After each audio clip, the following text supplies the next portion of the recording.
తాజా వార్త తెలంగాణ మంత్రి అజారుద్దీన్ కు పదవీ గండం పొంచుందా? మంత్రి పదవికి ఆయన రాజీనామా చేయబోతున్నారా? తెలంగాణ రాజకీయాల్లో ఇప్పుడిదో హాట్ టాపిక్ అయింది.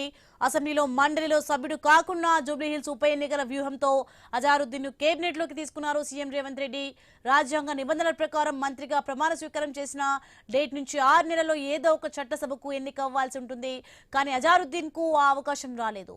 అసెంబ్లీలో ఏ సీటు ఖాళీ లేదు, మండలి ఎన్నికలు రాలేదు. దీంతో అజర్తో రాజీనామా చేయించి మళ్లీ కేబినెట్ లోకి తీసుకుంటారనే ప్రచారం జరుగుతోంది. అదే జరిగితే చట్టసభకు ఎన్నికవడానికి మరో 6 నెలలు గడువు దొరుకుతుంది. రైట్, ఇదే అంశానికి సంబంధించి మరింత సమాచారం మా ప్రతినిధి స్వామి అందిస్తారు ఫోన్ లైన్ లో. ఎస్ స్వామి, మొత్తానికైతే మంత్రి పదవికి అజర్ రాజీనామా చేసే అవకాశం కనిపిస్తుంది. దీనికి సంబంధించి అప్డేట్స్ ఏంటి?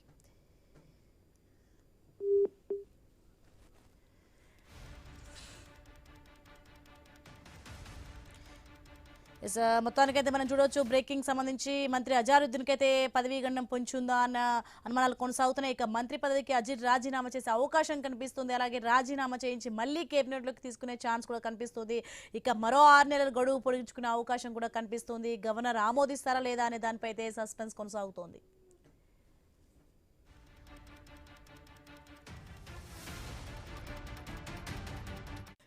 ఇదే అంశానికి సంబంధించి మరింత సమాచారం మా ప్రతినిధి స్వామి అందిస్తారు. స్వామి, మొత్తానికైతే మంత్రి పదవికి అజర్ రాజీనామా చేసే అవకాశం కనిపిస్తుంది. దీనికి సంబంధించి అప్డేట్స్ ఏంటి? రాష్ట్ర మంత్రి ప్రముఖ క్రికెటర్ అజారుద్దీన్ కి ఇప్పుడు పదవీ ఖండం పొంచి ఉంది. జూబ్లీహిల్స్ బై ఎలక్షన్స్ ముందు హైదరాబాద్ కోటా నుంచి మంత్రి వర్గంలోకి ఎవరిని తీసుకోకపోవడంతో కూడా గతంలో జూబ్లీహిల్స్ ఎమ్మెల్యేగా పోటీ చేసి ఓడిపోయినటువంటి గవర్నర్ కు కాంగ్రెస్ పార్టీ అధిష్టానం ఆయనకు జూబ్లీహిల్స్ బై ఎలక్షన్స్ ముందు మంత్రి పదవి కట్టబెట్టింది. రాష్ట్రంలో ఖాళీగా ఉన్నటువంటి 2 మంత్రి పదవుల్లో ఒకటి అజరుద్దీన్ కి ఇవ్వడం జరిగింది. ఇది అక్టోబర్ లో ఆయన పదవి ప్రమాణ స్వీకారం చేశారు. ఆయనకు ఈ ఏప్రిల్ 31 వరకు కూడా 6 నెలల పాటు ఆయనకు అధికారంలో కొనసాగుతున్నారు. 6 నెలల లోపు ఆయన శాసనసభకు కానీ శాసన మండలికి కానీ ఎన్నికయ్యే అవకాశం ఉంది. కానీ ఇప్పుడున్న పరిస్థితుల్లో అజారుద్దీన్ కి వైపు రీసెంట్ గా గతంలో బీఆర్ఎస్ ప్రభుత్వం ఉన్నప్పుడే గవర్నర్ కోటాలో ఎంపికైనటువంటి దాసోతు శ్రవణ్ కుమార్, అదేవిధంగా ఇటు సత్యనారాయణ ఇద్దరు వేసినటువంటి పిటిషన్ లో వారిద్దరిని కూడా గవర్నర్ కోటాలో తమిళిసై సౌందరరాజన్ వారిని ఆమోదించకపోవడంతో కూడా వారంతా కూడా సుప్రీంకోర్టుకు వెళ్లారు. సుప్రీంకోర్టులో ఆ కేసు కొనసాగుతుంది.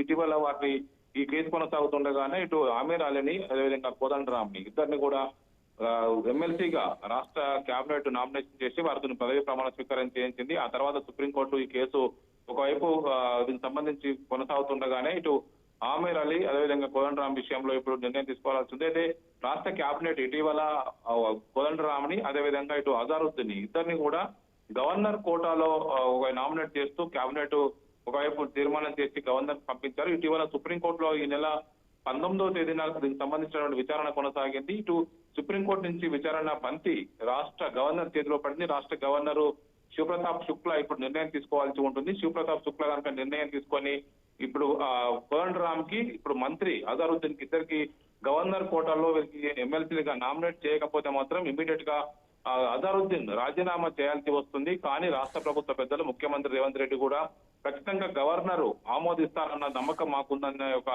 డిమాండ్ అయితే వ్యక్తం చేశారు. ఇటీవల ఒకవైపు ఒకవేళ గవర్నర్ కనుక ఫైల్ ని ఆమోదించకపోతే మళ్ళీ రాష్ట్ర హైకోర్టుని అప్రోచ్ అయ్యే అవకాశం ఉంటుంది. మొత్తానికైతే లీగల్ గా అన్ని కాంప్లికేషన్స్ పరిశీలించిన అనంతరం ఇప్పుడున్న పరిస్థితుల్లో గవర్నర్ కోటాలో ఎమ్మెల్సీగా అజారుద్దీన్ కి అవకాశం వస్తుందని చెప్పేసి కూడా అంతా భావిస్తున్నారు. ముఖ్యమంత్రి రేవంత్ రెడ్డి కూడా అదే ధీమాని అయితే వ్యక్తం చేస్తున్నారు. ఆయనకు ఏప్రిల్ 31వ తేదీ వరకు కూడా ఆయన వైపు మంత్రిగా కొనసాగే అవకాశం ఉంది టెక్నికల్ గా. ఆ తర్వాత కనుక గవర్నర్ కోటాలో ఆయనకు ఎమ్మెల్సీకి ఎన్నిక కాకపోతే ఆయన మళ్ళీ రాజీనామా చేసి మళ్ళీ మంత్రిగా ప్రమాణ స్వీకారం చేయాల్సి ఉంటుంది. దీనికి గవర్నర్ ఒప్పుకోవాల్సి ఉంటుంది. కానీ ఇప్పుడున్న పరిస్థితుల్లో గవర్నర్ ఒప్పుకుంటారా, టెక్నికల్ అంశాలు ఏం ఇబ్బంది తలెత్తుందని చెప్పేసి కూడా అందరూ కూడా భావిస్తున్నారు. ఇలాంటి పరిస్థితుల్లో ఒకవైపు గవర్నర్ ఒప్పుకుంటారనే ధీమాన్ అయితే ముఖ్యమంత్రి అయితే వ్యక్తం చేస్తూ ఉన్నారు.